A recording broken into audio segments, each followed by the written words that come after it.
Hello students, welcome back to our platform JK study. तो आज की इस वीडियो में यहाँ पे हम बात करेंगे येकेपी बॉर्डर बटालियन क्रैश कोर्स के इंग्लिश सेक्शन के बारे में। उसके बाद आज हम जो चैप्टर पढ़ेंगे वो यहाँ पे चैप्टर हम वॉइस पढ़ने जा रहे हैं और उसका यहाँ पे हम पार्ट 2 करेंगे। पार्ट 1 हमने ऑलरेडी डिस्कस कर लिया है, तो पार्ट 2 हम यहाँ पर करते हुए चलेंगे। हमने यहाँ पर पार्ट 1 में इसके रूल्स पढ़े थे और उन्हीं रूल्स को कैसे इम्प्लीमेंट करते हैं, इसके लिए हम यहाँ पे आज उसकी एग्जांपल्स पढ़ेंगे। विद द एग्जांपल्स आपको पूरा क्लियरली हो जाएगा कि यहाँ पे वॉइस के क्वेश्चंस को कैसे सॉल्व आउट करते हैं। तो यहाँ पे ये हमारा यहाँ पे चैप्टर नंबर 2 है, और अगर अभी तक आपने हमारा चैप्टर नंबर 1 नहीं देखा तो डिस्क्रिप्शन में आपको लिंक मिलेगा, आप वहाँ से जाके उस चैप्टर को देख सकते हैं और अपने यहाँ पे नरेशन के जो कंसेप्ट है उसको यहाँ पे स्ट्रॉन्ग बना सकते हैं। तो चलिए यहाँ पे शुरू करते हैं आज का पार्ट। तो आज के पार्ट शुरू करने से पहले यहाँ पे आपको यहाँ पे ये पता होना चाहिए कि वॉइस क्या होता है। जो हमने यहाँ पे पार्ट 1 में डिस्कस किया तो उसको हम थोड़ा सा रिवाइज अप करते हुए चलते हैं। तो यहाँ पे हमारी वॉइस क्या आती है, तो वॉइस 2 पार्ट में डिवाइड होती है। एक होती है एक्टिव एंड पैसिव वॉइस। तो एक्टिव वॉइस का यहाँ पे जनरल फार्मूला ये दिया है, जहाँ सेंटेंस की फॉर्मेशन भी से कह सकते हैं कि अगर कोई सेंटेंस इस फॉर्म में हो, subject plus verb plus object की फॉर्म में, तो हम वो कह सकते हैं कि वो सेंटेंस जो है वो एक्टिव वॉइस में है। और अगर यहाँ पे कोई सेंटेंस अगर यहाँ पे पैसिव वॉइस में हो तो उसका यहाँ पे होता है ऑब्जेक्ट होता है प्लस हेल्पिंग वर्ब होती है प्लस यहाँ पे मेन वर्ब होती है, फिर प्लस बाय होता है, फिर प्लस सब्जेक्ट होता है। तो जनरल फार्मूला पैसिव वॉइस का यहाँ पे जे होता है। उसके बाद यहाँ पे हम बात करते हैं रूल्स की। तो रूल्स में सबसे पहला रूल आता है यहाँ पे टेंस चेंज का। तो टेंस चेंज का रूल यहाँ पे आपको पता होना चाहिए, तभी यहाँ पे आप इन क्वेश्चंस को यहाँ पे कर सकते हैं। तो टेंस रूल्स में यहाँ पे आपको इंडेफिनिट टेंस दिया होगा। उसके बाद यहाँ पे पूरा उसका फॉर्मेट दिया है कि ये यहाँ पे कैसे यहाँ पे चेंज होते हैं। जैसे आप देख सकते हैं सिंपल प्रेजेंट कैसे चेंज हो रहा है, सिंपल पास्ट का फॉर्मेट क्या है, उसके बाद सिंपल फ्यूचर का क्या फॉर्मेट है और मॉडल का क्या फॉर्मेट है। तो ये यहाँ पे सभी आपको यहाँ पे दिए गए हैं। तो ये सभी आपको यहाँ पे एक बार देखने हैं और हो सके तो इनको याद करना है, ताकि जब भी आप सेंटेंस देखें तो इन सेंटेंस को आप यहाँ पे इजीली बना सकें। बढ़ते हैं हम आगे। तो आगे कंटिन्यूस टेंस के हैं, क्योंकि यहाँ पे टेंस 4 होते हैं, तो यहाँ पे टेंस यहाँ पे 3 होते हैं, तो इसलिए यहाँ पे आपको इन तीनों के यहाँ पे करते हुए यहाँ पे चलना है। तो सभी का यहाँ पे present continuous, past continuous, future continuous और मॉडल कंटिन्यूस दिया है, और सबका यहाँ पे एक्टिव का फॉर्मेट और पैसिव का फॉर्मेट दिया है। तो ये फॉर्मेट आपको यहाँ पे पता होना चाहिए। बिना सी फॉर्मेट के आप यहाँ पे क्वेश्चंस निकालने में आपको परेशानी आ सकती है। तो आगे हम बढ़ते हैं। जो हमने डिस्कस किया था तो वो यहाँ पे परफेक्ट टेंस था। तो परफेक्ट टेंस के यहाँ पे पूरे दिए हुए हैं कि प्रेजेंट परफेक्ट टेंस का एक्टिव क्या होता है, पासिव क्या होता है, फिर पास्ट परफेक्ट में एक्टिव क्या होता है, पैसिव क्या होता है, फिर फ्यूचर परफेक्ट का दिया है, फिर मॉडल परफेक्ट का दिया है। तो ये यहाँ पे सब कुछ दिया है। उसके बाद हमारा रूल नंबर 2 था इंटेरोगेटिव, कि हु हैज़ सीन हिम को यहाँ पे बदलते हैं बाय हुम, यानी हु को बदलते हैं हम बाय हुम में। लेकिन ये सब केसेस में ऐसा नहीं होता। क्यों ऐसा नहीं होता, ये हम आगे यहाँ पे डिस्कस करेंगे। तो आगे हम बात करते हैं तीसरे रूल की। तो वो यहाँ पे होता है हमारा इन्फिनिटिव वर्ब का, कि अगर यहाँ पे एक्टिव वॉइस में 2 प्लस वर्ब की फर्स्ट फॉर्म हो तो उसको पैसिव में यहाँ पे 2 प्लस बी प्लस वर्ब की थर्ड फॉर्म में बदलते हैं। इसकी एग्जांपल्स भी यहाँ पे नीचे दी है। जैसे I am to do it, तो ये आएगा it is to be done by me. तो यहाँ पे 2 plus first form of verb है, तो इसको हम बदलेंगे 2 प्लस बी प्लस वर्ब की थर्ड फॉर्म में। तो इसको हम यहाँ ऐसे बदलते हैं। आगे यहाँ पे हम बात करते हैं तो वर्ब्स आती हैं फॉलोड बाय एडजेक्टिव्स, यानी कि यहाँ पे अगर एडजेक्टिव्स के या बाद यहाँ पे अगर आती है वर्ब्स के बाद अगर एडजेक्टिव्स आता है तो तब हम यहाँ पे उसका फॉर्मेट क्या होना चाहिए, तो उसका फॉर्मेट जे होना चाहिए, subject plus verb plus adjective plus ban plus pronoun plus helping verb plus verb की थर्ड फॉर्म। तो ये यहाँ पे पूरा फॉर्मेट होना चाहिए। तो एग्जांपल्स करने से पहले आपको यहाँ पे ये पूरे रूल्स पता होना चाहिए, ताकि आप यहाँ पे इजीली उन क्वेश्चंस को यहाँ पे कर सको, और आपको यहाँ पे इन जैसे ही आप एग्जांपल्स करो तो आपको यहाँ पे प्रॉब्लम फेस ना करनी पड़े। तो ये यहाँ पे बेस्ट रूल्स हैं। ऐसे रूल्स आपको किसी भी और प्लेटफॉर्म में नहीं मिलेंगे। वो आपको यहाँ पे ऐसे रूल्स बता देंगे जो यहाँ पे कंफ्यूजिंग होंगे और आपकी समझ के बाहर होंगे, लेकिन हम आपको ऐसे ही रूल्स बताएंगे जो आप इजीली अंडरस्टैंड कर सकते हैं अपनी लैंग्वेज में। तो बढ़ते हैं हम अपने एग्जांपल्स की तरफ। तो ये यहाँ पे हमारी फ़र्स्ट एग्जांपल यहाँ पे आती है, तो इसको हमने यहाँ पे बदलना है। तो यहाँ पे हमारी फ़र्स्ट एग्जांपल कहती है smokes and flames इनगल्फ्ड the area and made rescue operations difficult. तो इसमें सबसे पहले आपको ढूंढना है कि इसमें सब्जेक्ट क्या है, इसमें ऑब्जेक्ट क्या है, सेंटेंस जो है वो किस फॉर्म में दिया है। तो यहाँ पे हमारा स्मोक्स एंड फ्लेम्स जो है वो आएगा हमारा सब्जेक्ट, एरिया आएगा इसमें यहाँ पे हमारा ऑब्जेक्ट, और जहाँ पे हमारे मेड रेस्क्यू से पता चलता है कि हमारा जो टेंस है वो यहाँ पे हमें पास्ट में दिया है। तो यहाँ पे हमने पहले ही बताया था आपको नरेशन में कि जब भी हमें ऐसे क्वेश्चंस को सॉल्व करना हो तो हम ऑप्शंस को एलिमिनेट करके सॉल्व कर सकते हैं, क्योंकि अगर आप यहाँ पे फर्स्ट इंप्रेशन में इसको देखेंगे तो आपको जे भी सही लगेगा, जे भी सही लगेगा, जे भी सही लगेगा, जे भी सही लगेगा। तो इसलिए यहाँ पे आपको एलिमिनेट करते हुए चलना है।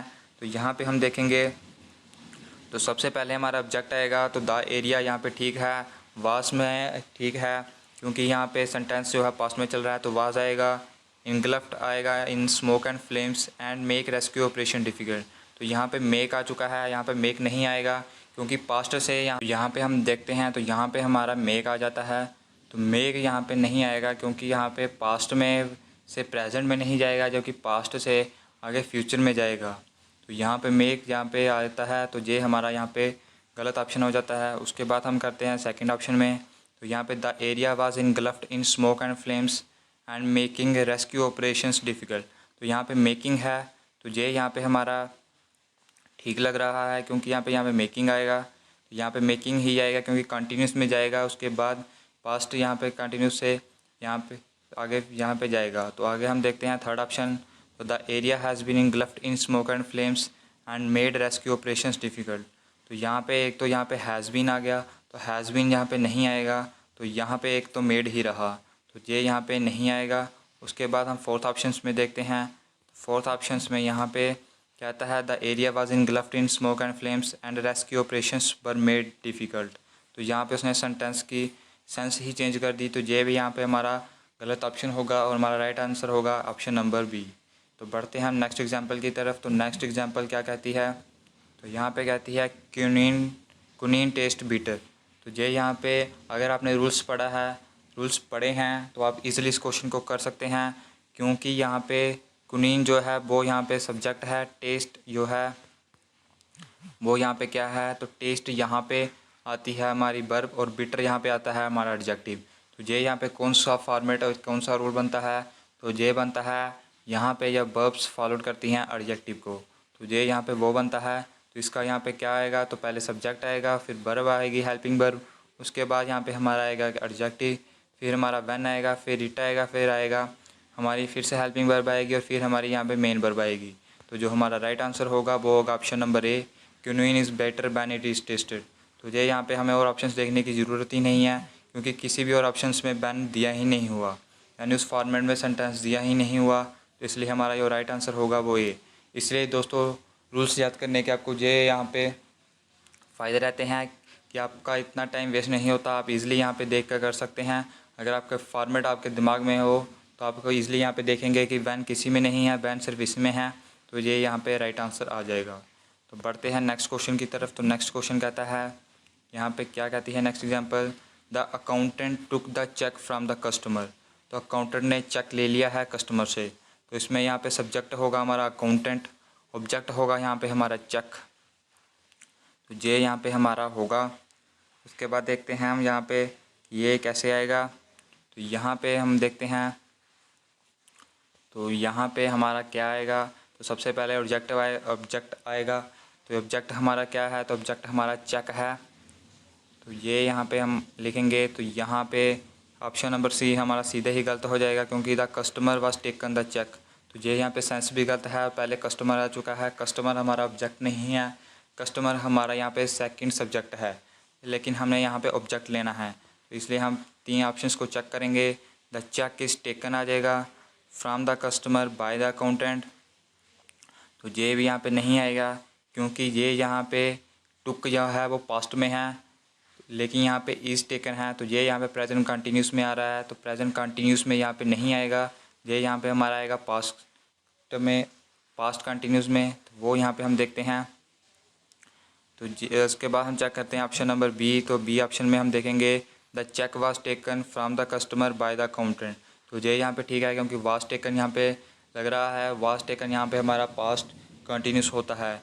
फोर्थ ऑप्शन में हम देखते हैं, क्योंकि कई बार दो ऑप्शंस भी सही होते हैं, इसलिए हमको हर एक ऑप्शन को चेक करना होता है। ये नहीं कि यहाँ पे आपका अगर ऑप्शन बी सही आ गया तो आप डी को चेक नहीं करेंगे, क्योंकि कई बार ऐसा होता है कि या फिर 4 ऑप्शन में से कोई ऑप्शन सही नहीं होता या फिर 2 ऑप्शन सही हो जाते हैं। तो ऐसा यहाँ पे एग्ज़ामिनर करता है कई बार बच्चों का दिमाग घुमाने के लिए और टाइम वेस्ट करने के लिए। इसलिए आपको यहाँ पे 4th ऑप्शन को भी चेक करना है, हर एक ऑप्शन को चेक करना है और चेक करते हुए जाना है। तो यहाँ पे कहता है the cheque had been taken, तो हैड बीन आ गया, तो हैड बीन यहाँ पे नहीं आएगा, तो इसलिए ये यहाँ पे गलत हो जाएगा।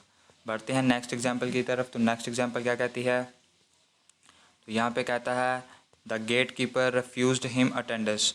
तो यहाँ पे जे हमारे सब्जेक्ट आ गया, जे हमारी वर्ब आएगी, तो जे यहाँ पे हिम यहाँ पे आ जाता है हमारा ऑब्जेक्ट और एडमिटेंस यहाँ पे हमारा सेंटेंस आ जाएगा। तो इसमें सबसे पहले तो ऑब्जेक्ट आएगा हमारा, तो ऑब्जेक्ट यहाँ पे क्या है, तो ऑब्जेक्ट यहाँ पे एडमिटेंस दिया है, तो ये यहाँ पे तीनों ही गलत होंगे। तो राइट आंसर हमारा ही वाज आएगा, he was refused admittance by the gatekeeper. बाकी यहाँ पे एडमिटेंस को थोड़ा रिफ्यूज़ किया है, रिफ्यूज़ तो उसको किया है ना, तो यहाँ पे कहता है एडमिटेंस इज़ रिफ्यूज़ड होता है, एडमिटेंस बस रिफ्यूज़, एडमिटेंस इज़ रिफ्यूज़। तो ये यहाँ पे तीनों ही गलत होंगे, हमारा राइट आंसर ए आ जाएगा। तो ये यहाँ पे काफ़ी हार्ड लेवल के क्वेश्चन हैं, यहाँ पे जो बहुत सारे बड़े एग्ज़ाम्स में देखने को मिलते हैं, लेकिन जो आपके एग्ज़ाम्स में आएगा वो यहाँ पे इजी ही पैटर्न आएगा। इसलिए अगर आपने ये क्वेश्चन कर लिए तो उन क्वेश्चंस को आप इजीली यहाँ पे कर सकते हैं। तो बढ़ते हैं नेक्स्ट एग्जांपल की तरफ। तो नेक्स्ट एग्जांपल क्या कहती है, तो यहाँ पे आप देखते हैं हु नोज़ जू। अब यहाँ पे हु नोज़ जू है, तो हु का पता है आपको बाय हुम बनता है, लेकिन यहाँ पे हर बार बाय हुम नहीं बनता। वो कैसे, वो यहाँ पे हम देखते हैं। तो हु नोज़ जू का होता है कि तुम्हें कौन जानता है, तो by whom are June June known. तो जैसे यहाँ पे इसका आएगा कि बाय हुम आर जून नोन, तुम किसके द्वारा जानते हो। तो जे यहाँ पे गलत सेंस बन जाती है, इसलिए यहाँ पे बाय हुम नहीं आएगा। हुम आर जून नोन बाय, तो इसका भी ये है कि जानते तुम किसके द्वारा हो, तो ये भी यहाँ पे गलत हो जाएगा। उसके बाद आता है हमारा टू होम आर जून नोन, टू होम आर जून नोन, तुम्हें कौन जानता है। जे यहाँ पे हमारा टू होम जो है वो आएगा।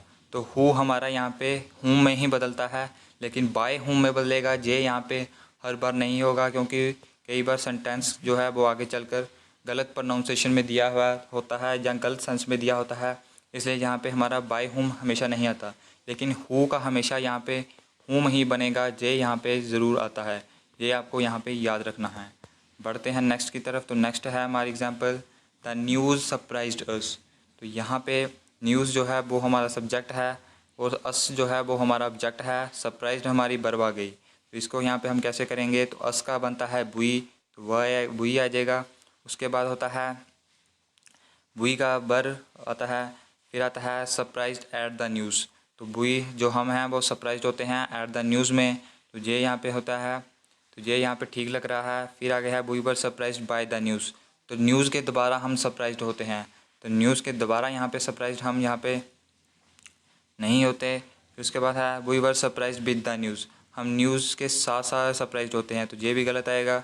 We are surprised on the news, हम न्यूज़ के ऊपर सरप्राइज्ड होते हैं, तो ये भी सेंटेंस यहाँ पे गलत है। We were surprised by the news, ये भी सेंटेंस गलत है। We were surprised at the news, ये हमारा जो है वो राइट आंसर आएगा। तो यहाँ पे बढ़ते हैं हम नेक्स्ट एग्जाम्पल की तरफ। तो नेक्स्ट एग्जाम्पल क्या कहती है, तो नेक्स्ट एग्जाम्पल यहाँ पे हमारी कहती है the case is being investigated by the police along with the CBI। तो केस यहाँ पे हमारा क्या आ जाता है, केस यहाँ पे हमारा आ जाता है सब्जेक्ट, इस बीइंग में है, तो इस बीइंग का क्या मतलब होता है, तो ये सेंटेंस जो है वो कंटिन्यूस में चल रहा है और यहाँ पे CBI हमारा ऑब्जेक्ट आता है। तो यहाँ पे ये कैसा आएगा, the policeman along with the CBI are investing the case. तो यहाँ पे ये हमारा सेंटेंस ठीक लग रहा है। अगले सेंटेंस की बात करें तो इसमें इज़ दिया हुआ है और जो CBI है वो यहाँ पे the policeman along with the CBI is investigating the case. तो इज़ यहाँ पे नहीं आना, क्योंकि इज़ यहाँ पे एक पर्सन के लिए आता है और CBI में एक पर्सन नहीं होता। उसके बाद आता है the policeman along with the CBI was investigating the case. तो वाज यहाँ पे आ चुका है, तो वाज यहाँ पे आता है, तो ये यहाँ पे हमारा आ चुका है पास्ट में। तो वाज इन्वेस्टिंग द केस की यहाँ पे पुलिस जो CBI है, तो यहाँ पे बर भी हमारा यहाँ पे नहीं आएगा। तो इस तरह से यहाँ पे हमारा राइट आंसर बनेगा वो बनेगा ऑप्शन नंबर ए। इस तरह से आप दोस्तों इन क्वेश्चंस को यहाँ पे कर सकते हैं। तो ये सारे क्वेश्चंस की यहाँ पे हमने प्रैक्टिस की है। तो इसके बाद यहाँ पे हम नेक्स्ट चैप्टर स्टार्ट करेंगे, वो यहाँ पे हमारा होगा चैप्टर यहाँ पे 3 वो होगा यहाँ पे हमारा आर्टिकल, तो उसको यहाँ पे हम स्टार्ट करेंगे नेक्स्ट पार्ट में। तो यहाँ पे इसकी हम इतनी ही प्रैक्टिस करेंगे। बाद में जब हमारा सिलेबस कंप्लीट हो जाएगा फिर यहाँ पे इसकी हम और प्रैक्टिस करेंगे। और अगर आपको और भी प्रैक्टिस करनी है तो आप हमारे टेलीग्राम चैनल पे जुड़ सकते हैं, लिंक आपको डिस्क्रिप्शन में मिल जाएगा। तो वहाँ से आप जाकर वहाँ पे ज्वाइन कर सकते हैं, क्योंकि वहाँ पे वीकली टेस्ट भी होते हैं। एक उसकी यहाँ पे PDF भी आपको इसकी वहाँ पे मिल जाएगी, और साथ ही साथ आपको यहाँ पे और प्रैक्टिस क्वेश्चन करने को भी मिलेंगे। तो यहाँ पे इस वीडियो में इतना ही, मिलेंगे अब आपको नेक्स्ट पार्ट में।